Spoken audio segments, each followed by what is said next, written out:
Pengertian media audiovisual.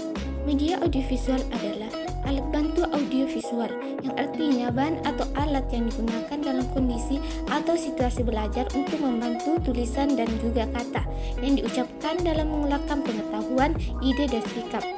Maka dapat disimpulkan bahwa audiovisual adalah seperangkat alat yang bisa memproyeksikan gambar bergerak dan bersuara.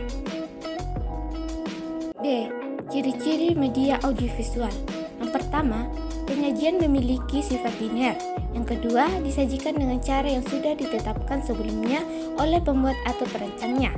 Ketiga, audiovisual adalah representasi dari gagasan yang real ataupun gagasan yang abstrak.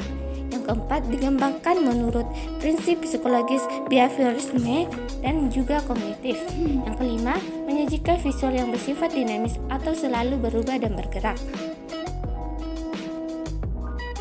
C. Fungsi media audiovisual. Yang pertama, fungsi sosial. Media audiovisual ini bisa berfungsi untuk menyampaikan informasi dalam berbagai macam bidang, sekaligus konsep untuk semua orang, sehingga bisa memperluas pergaulannya. Terus yang kedua, fungsi edukasi. Fungsi edukasi di sini berjalan dengan cara memberikan pengalaman yang bermakna dan memperluas pengetahuan untuk setiap orang. Yang ketiga, fungsi budaya. Melalui media audiovisual ini, berbagai unsur khususnya di bidang budaya dan juga seni yang ada di dalam masyarakat dapat diwariskan secara turun-temurun. Terus yang keempat, fungsi ekonomis. Tujuan dapat dicapai secara lebih efektif dengan menggunakan media audiovisual. D. Macam-macam audiovisual. Yang pertama, audiovisual murni. Audiovisual murni atau yang sering kali disebut dengan audiovisual gerak adalah media yang bisa menampilkan unsur suara dan juga gambar yang bergerak.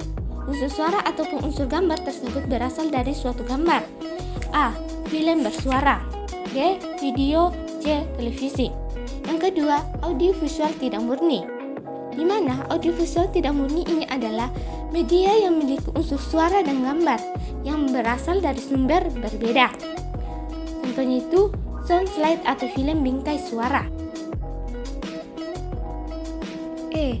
Manfaat audiovisual. Yang pertama, memunculkan rasa penasaran atau ingin tahu. Yang kedua, tidak membosankan. Yang ketiga, memudahkan penyampaian. Terus yang keempat itu memastikan adanya pemahaman.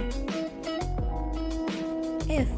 Tujuan media pembelajaran visual. Yang pertama, untuk mengembangkan kognitif pada anak supaya bisa mengenal berbagai hal dan merangsang gerak mereka.